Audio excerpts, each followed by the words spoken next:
আমি রাস্তাতে যাচ্ছি, চারপাশে সবাই ব্যস্ত, কেউ অফিসে যাচ্ছে, কেউ দোকান খুলছে, কেউ গাড়ি নিয়ে চালাচ্ছে। শহর যেন একটা বিশাল কার্যের মঞ্চ। অথচ আমি আমার মন কেবল এটা প্রশ্ন করতেছি যে আমার ভবিষ্যৎ কি? আচ্ছা, আমি কি আসলে সফল হব? আমি কি আমার স্বপ্ন পূরণ করতে পারবো, নাকি এর মধ্যে হারিয়ে যাব? মানুষ ভাবে পরিকল্পনা করে, তারপর চেষ্টা চালিয়ে যায়, কিন্তু আমি এখনো নিশ্চিত না আমি কোন পথে যাব, কোন পরিকল্পনা বাস্তবায়ন করবো। দেখা যাক সামনে কি হয়। আসলে অতীত যদি একটু ভালোভাবে কাটাইতাম তাহলে বর্তমানে এত চিন্তা করার কোনো কারণ ছিল না।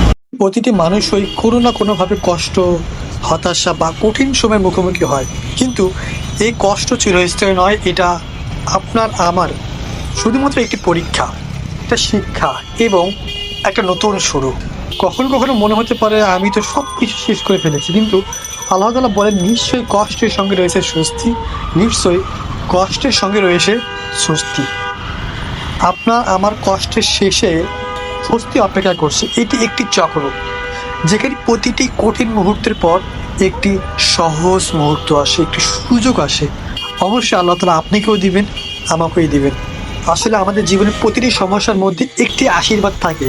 আপনি হয়তো এখনো দেখতে পাচ্ছেন না, কিন্তু কিন্তু পরে ঠিকই বুঝতে পারবেন, এবং আমি অবশ্যই বুঝতে পারবো। যেমন আল্লাহ তাআলা বলছে তোমরা কোনো কিছুকে অপছন্দ করো, অথচ সেটা তোমাদের জন্য কল্যাণকর হতে পারে। আর তোমরা এমন কিছুকে ভালোবাসো, অথচ সেটা তোমাদের জন্য ক্ষতির কারণ হতে পারে।